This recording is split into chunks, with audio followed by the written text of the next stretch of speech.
Bonjour, sujet dédié à ceux qui préfèrent la calculette à la clé à molette. Je vais vous parler de capacité thermique massique, d'énergie et de puissance. Cette vidéo vous sera utile pour les relevés de performance d'une pompe à chaleur et notamment pour le calcul du coefficient de performance, le COP, abordé dans la formation Calipac et dans les travaux pratiques. C'est parti donc, énergie et puissance. Commençons par la capacité thermique massique de l'eau, autrefois appelée chaleur massique ou chaleur spécifique. On cherche simplement à savoir la quantité de chaleur que l'on doit fournir pour augmenter une température ou la quantité de chaleur qui nous sera restituée lorsqu'elle sera diminuée. Si l'on souhaite élever d'1 degré 1 kg d'eau, on lui fournit 4,185 kJ. Si l'on veut maintenant diminuer d'1 degré 1 kg d'eau, il faudra lui enlever ou il nous restituera 4,185 kJ également.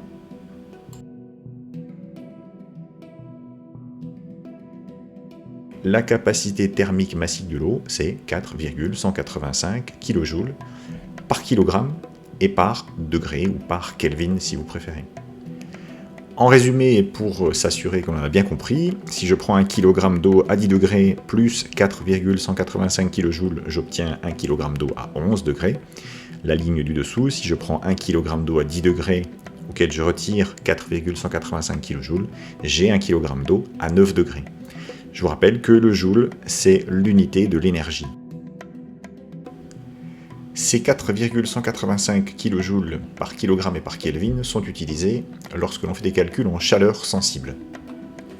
Sur ce graphe, vous retrouvez la chaleur latente de vaporisation en rouge, c'est-à-dire le passage de liquide à vapeur ou vapeur à liquide pour l'eau, le passage en chaleur latente de solidification-fusion pour le 0 degré, et donc le trait incliné bleu représente les variations de température de l'eau liquide en chaleur sensible entre 0 et 100 degrés.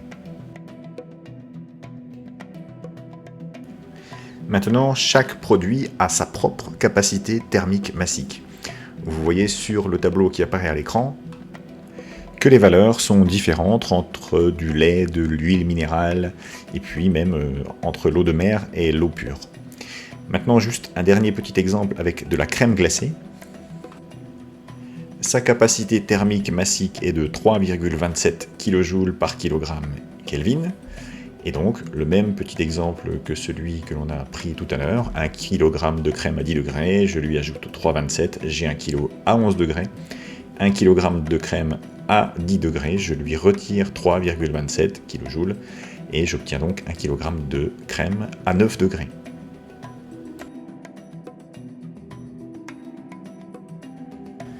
Maintenant que les bases sont maîtrisées, voyons une petite formule qui résume l'introduction. Q égale M fois C fois delta T.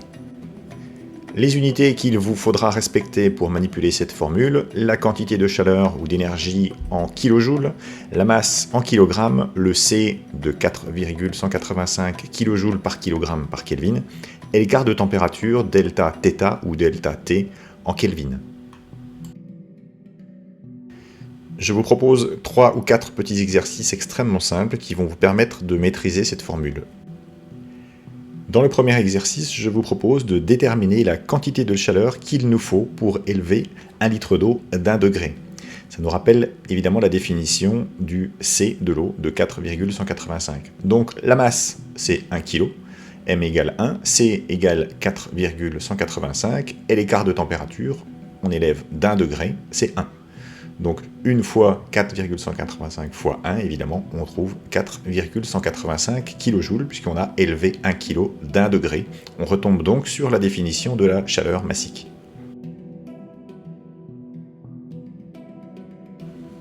Le suivant, lui aussi, extrêmement simple. Cette fois, on se propose d'élever 2 litres d'eau d'1 degré. Évidemment, la masse passe à 2 kg, le C est inchangé, 4,185, et l'écart de température, 1 degré. On trouve donc 2 fois 4,185 fois 1, soit 8,37 kJ. L'exercice 3, lui aussi très simple, c'est quasiment le même que le précédent, sauf qu'au lieu d'élever 2 litres d'1 degré, j'élève 1 litre de 2 degrés, et donc le résultat est exactement le même.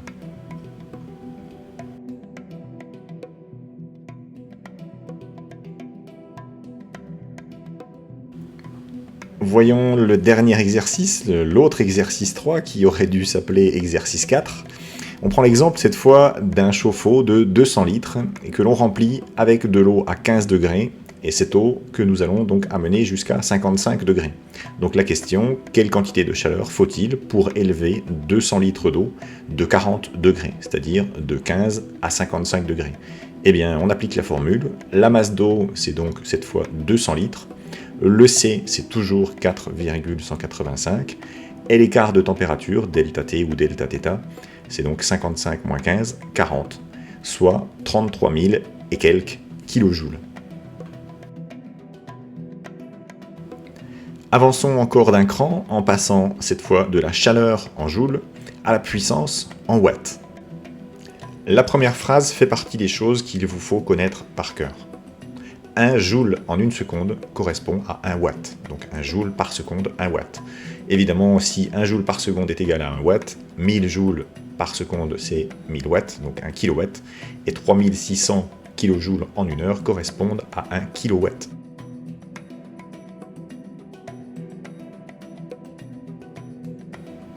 On retrouve ici des équivalences d'unités de puissance ou d'énergie, c'est-à-dire que 1 watt c'est une puissance, mais 1 joule par seconde également. Tout comme l'énergie, le kilowattheure que l'on connaît bien, est égal également à des kilojoules. 3600 kilojoules, c'est une énergie également.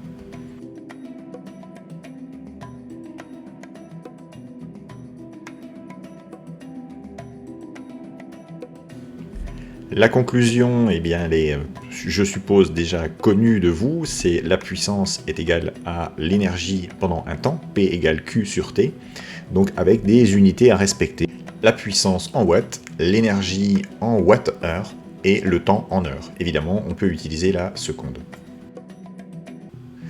Un exemple concret qui permet de jongler en quelque sorte avec l'énergie et la puissance.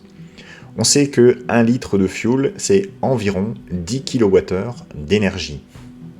Imaginons un appareil qui est alimenté par du fuel et que cette alimentation en fuel délivre 1 joule d'énergie chaque seconde. On imagine un petit débit régulier de quelques gouttes qui tombent chaque seconde ou d'un filet de fuel.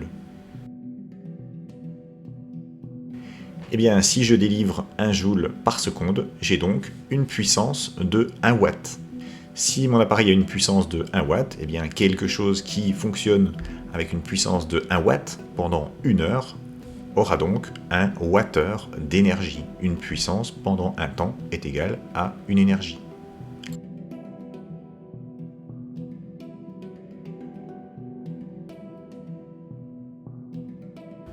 Un autre exemple, une résistance électrique de 1000 watts pendant 1 heure délivre donc 1 kWh. Ce qui correspond à votre unité de facturation. On paye bien de l'énergie, c'est-à-dire des kilowattheures, et non pas, comme on l'entend parfois, une puissance en watts.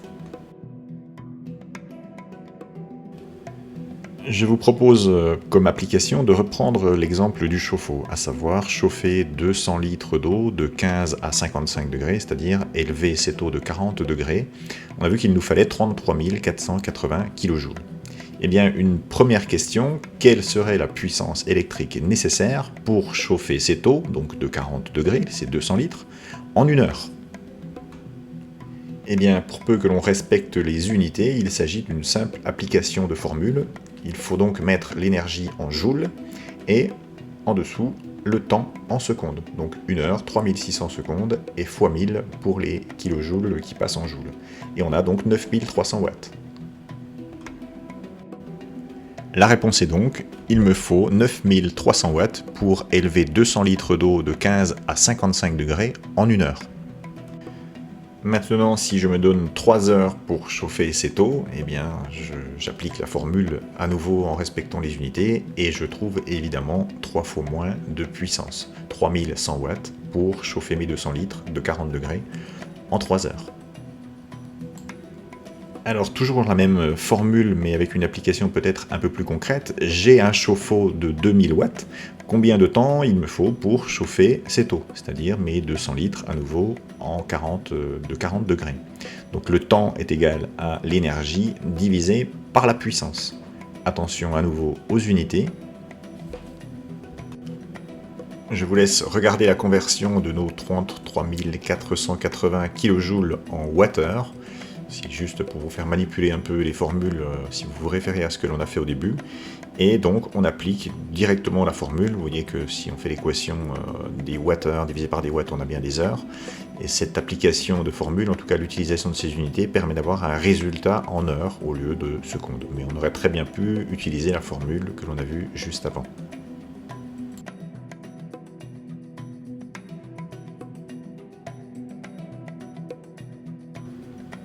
Alors montons une dernière petite marche avec cette fois les notions de puissance et une introduction de débit. On est toujours avec de l'eau. On sait que, on l'a vu déjà depuis quelques temps, que la puissance est égale à l'énergie divisée par le temps, donc P égale Q sur T. Que cette énergie Q égale à mc delta θ.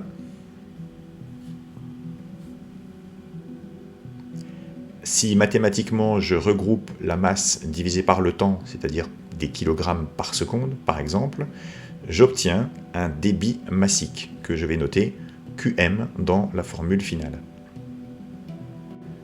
La formule générale devient P égale Qm fois C fois delta θ, avec les unités comme d'habitude à respecter, le kilowatt, le kilogramme par seconde pour le débit, le kilojoule par kilogramme Kelvin et le Kelvin. Et une formule de chantier qui vous permet d'utiliser des mètres cubeurs qui sont plus parlants que des kilogrammes par seconde. Mais attention à respecter un certain nombre de choses. Le premier, donc, on a vu débit volumique, cette fois mètres cubes par heure, et le C de l'eau, que l'on a toujours noté comme étant 4,185 kJ par Kelvin, devient 1,16 Wh par kilogramme par Kelvin.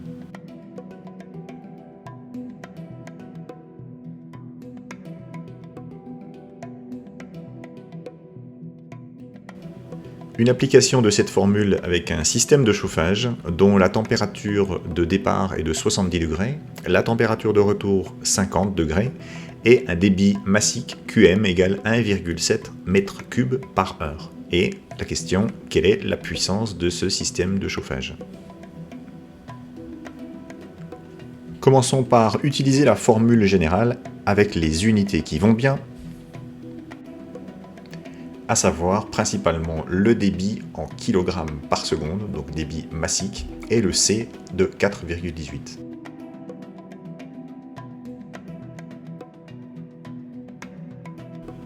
La conversion des 1,7 m3 par heure se fait tranquillement, par étapes, 1700 litres pour 1,7 m3, 3600 secondes pour 1 heure, on obtient 0,47 kg par seconde, ou on aurait pu diviser par 3,6. Le C est inchangé et l'écart de température est de 20 Kelvin. La formule nous donne une puissance de 39,5 kW pour ce système de chauffage. La formule de chantier, nous l'avons vu, est quasiment la même, sauf qu'il s'agit d'un débit volumique en mètres cubes par heure. Alors là, pour le coup, on n'a pas de conversion à faire. 1,7 m3 c'est donné, le C est de 1,16 et l'écart de température 20 Kelvin. Vous noterez au passage une petite coquille dans le schéma au-dessus, c'est pas Qm égale 1,7, c'est plutôt QV, mais c'est pas grave. On retrouve donc le même résultat, 39,5 kW. Un dernier exercice pour manipuler cette formule, on a affaire cette fois à un système de chauffage dont nous connaissons la puissance, 30 kW, la température de départ de 72 et la température de retour de 50, et on se propose de déterminer, de calculer le débit massique du système.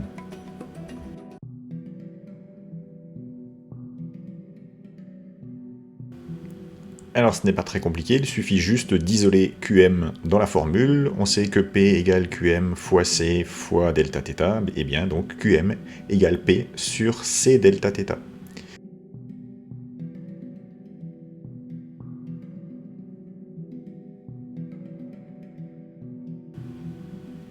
On applique simplement la formule, la puissance de 30 kW, le C de 4,185, l'écart de température de 22 degrés, et j'obtiens donc un débit massique de 0,3 kg par seconde.